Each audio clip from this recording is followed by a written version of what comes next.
Next हम बात करेंगे स्ट्रक्चर ऑफ गैमीट्स की कि जो स्ट्रक्चर फॉर्म होते हैं after the process of gametogenesis, यानी कि जो गैमीट्स फॉर्म होते हैं उनका स्ट्रक्चर किस तरीके का होता है। ये क्वेश्चन आया भी है, मेल गैमीट्स पूछा भी जाता है एग्जाम्स में कि structure of male gamete 5 marks में भी आता है। तो अगर आप मेल गैमीट की बात करें तो मेल गैमीट होता है स्पर्म। स्पर्म की पूरी बॉडी है प्लाज्मा मेम्ब्रेन से कवर होती है और इसकी हम पूरी बॉडी को डिवाइड करते हैं इनटू 4 पार्ट्स: हेड, नेक, मिडल पीस और टेल। इसका स्ट्रक्चर देख लेते हैं। इसका स्ट्रक्चर है ये इसका हेड पोर्शन होता है। इसके हेड पोर्शन में न्यूक्लियस आता है। न्यूक्लियस के अंदर क्रोमोसोमल मटेरियल प्रेजेंट है और जो इसका एंटीरियर पार्ट होता है ऊपर की साइड, इसमें एक्रोसोम प्रेजेंट होता है। जो एक्रोसोम है ये मदद करता है स्पर्म की कि वो एंट्री कर सके ओवम के अंदर, क्योंकि ओवम जो है वो भी कवर होता है बाय 3 लेयर्स।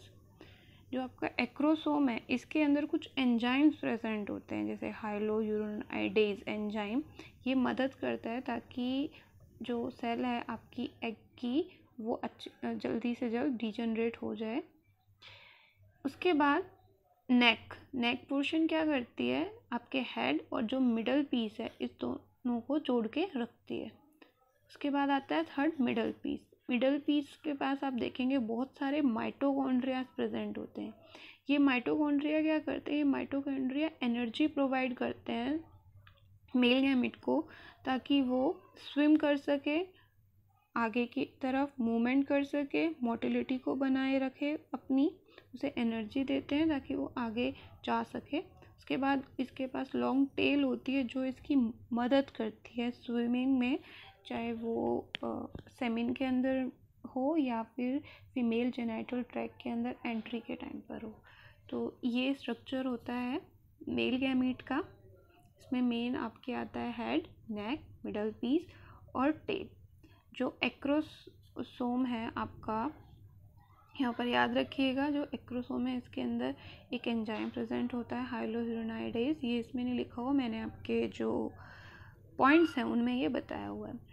अगर हम जनरली देखें इजैक्यूलेशन, यानी कि जब स्पर्म रिलीज होते हैं फ्रॉम द सेमनीफेरस ट्यूब्यूल्स, तो उस टाइम पे 200 टू आपके 300 मिलियन स्पर्म रिलीज होते हैं ड्यूरिंग ए क्वार्टस, सिंगल क्वार्टस के टाइम पे। लेकिन उसमें से सिर्फ 60% जो स्पर्म्स होंगे वो नॉर्मल होंगे।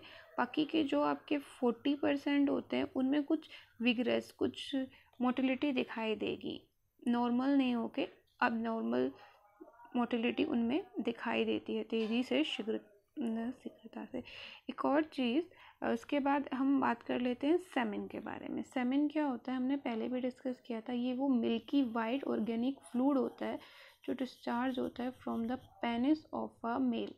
इसके अंदर क्या प्रेजेंट होता है, इसके अंदर स्पर्म प्रेजेंट होता है, साथ ही साथ इसके अंदर वो सभी सिक्रीशन होती है जो एसेसरी ग्लैंड सिक्रीट करती हैं। एसेसरी ग्लैंड क्या सिक्रीट करती थी, एसेसरी ग्लैंड्स आपकी 3 ग्लैंड्स होती थी, वो सिक्रीट करती थी आपकी एल्कलाइन फ्लूइड सिक्रीट करती थी, और लुब्रिकेशन को बनाए रखने के लिए फ्लूइड सिक्रीशन होता था आपका। जो आपकी सबसे ऊपर वाली ग्लैंड्स थी वो भी सिक्रीशन करती थी फ्रक्टोज का, अमीनो एसिड्स का, कैल्शियम का, ताकि नरिशमेंट मिलती रहे स्पर्म्स को। तो सीमेन क्या होता है, it consist sperm and fluid secreted by the accessory glands. ये होता है आपका स्ट्रक्चर ऑफ गैमीट्स में मेल गैमीट का स्ट्रक्चर। उसके बाद हम बात करते हैं स्ट्रक्चर ऑफ फीमेल गैमीट जो कि ओवम होता है। ओवम का अगर आप स्ट्रक्चर देखेंगे वो जनरली स्पेरिकल होता है, साइज में बड़ा होता है as compare to male gamete. ये बहुत बड़ा होता है, मेल गैमीट्स का साइज़ बहुत छोटा होता है। ये नॉन मोटाइल्स होते हैं जबकि मेल गैमीट्स मोटाइल होते हैं। इनके पास साइटोप्लाज्म की कंसंट्रेशन बहुत ज़्यादा होती है as compare to male gamete.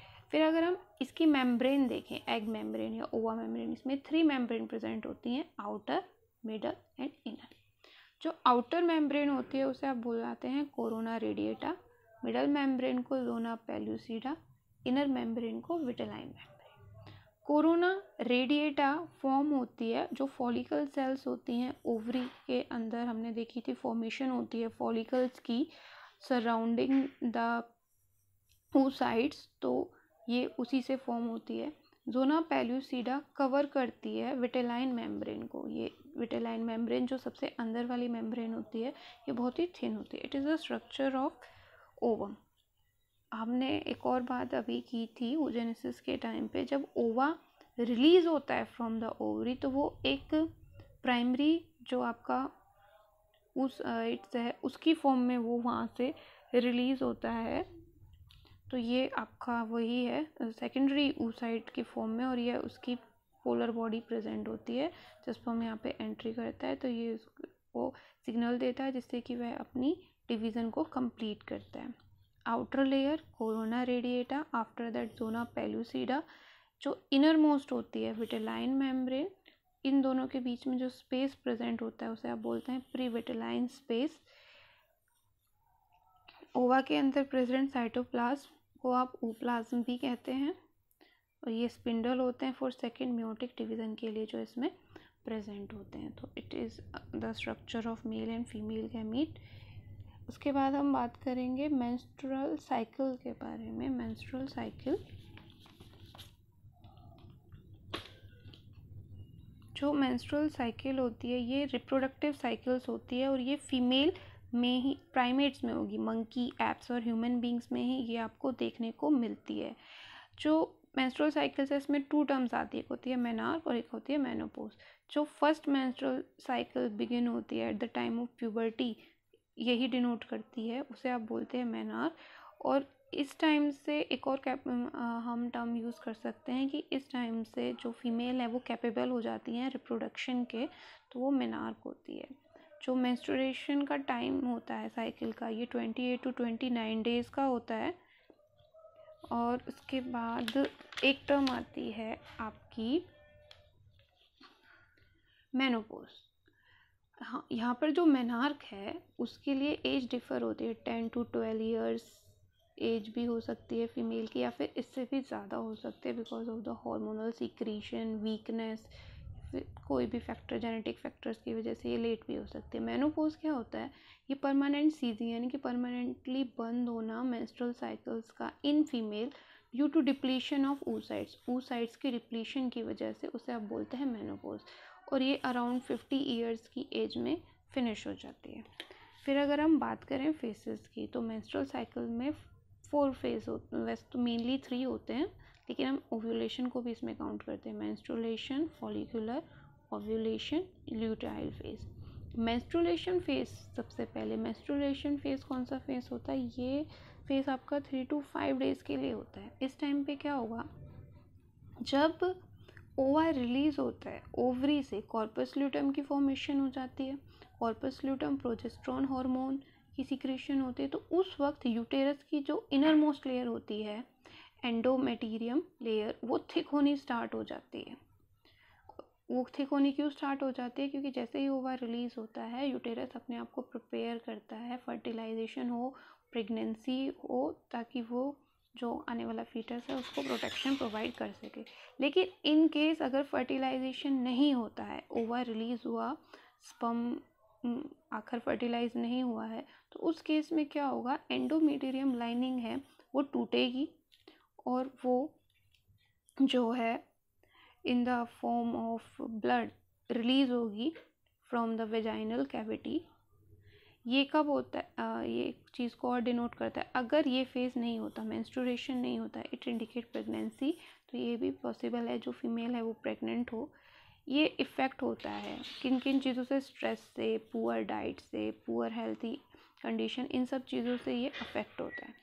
उसके बाद नेक्स्ट आता है आपका फॉलिकुलर फेज़। फॉलिकुलर फेज़ में वही सब फेजेस आते हैं जो अभी हमने बात की थी, जैसे कि अब आपका प्राइमरी oocyte है, फॉलिकल से कवर होना स्टार्ट होता है, primary, secondary follicle, tertiary follicle, फिर फॉलिकल मैच्योर होती हैं, ग्रेफियन फॉलिकल्स बनती है। तो वो सारे जो टाइम होता है वो आपका इस फेज़ में आता है। Primary follicle in the ovary grow to form graafian follicle. इस टाइम पे क्या होता है, एंडोमेटीरियम लाइनिंग फिर से बनने लगती है, यूटेरस की जो इनर मोस्ट वॉल होती है उसके अंदर फिर से लाइनिंग बनने लगती है म्यूकोसा की। और इसी के साथ साथ जो आपके 2 हार्मोन हैं वो भी बनने स्टार्ट हो जाते हैं, और यहाँ पर एस्ट्रोजन हार्मोन का सिक्रीशन शुरू होता है। उसके बाद 40th डे पे, 40th डे पे ओव्यूलेशन होता है, ओवा रिलीज़ होगा 40th डे पे।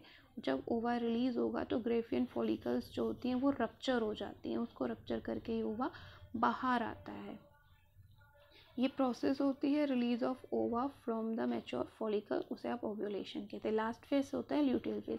जैसे ही ओवा रिलीज हो जाता है तो जो बची हुई ग्रेफियन फॉलिकल्स हैं उसको आप कॉर्पस ल्यूटम कहते हैं। कॉर्पस ल्यूटम क्या सीक्रेट करता है? प्रोजेस्टेरॉन हार्मोन सीक्रेट करता है, जिसकी वजह से क्या होगा? एंडोमेट्रियम की लाइनिंग थिक हो जाएगी। एक और बात यहाँ पर आप याद रखेंगे, जब ओवा रिलीज होता है तो वो जो आपकी फेलोपियन ट्यूब है उसके थ्रू ही यूटेरस तक जाता है, तो वहाँ पर एक जंक्शन होता है आपका, को याद होगा हमने इसके स्ट्रक्चर की बात की थी, जो आपका फीमेल ये था एम्प्यूला और इस्थमस, एक जंक्शन होता है। यहाँ पर ओवा 24 आवर वेट करता है स्पर्म की कि वो आए।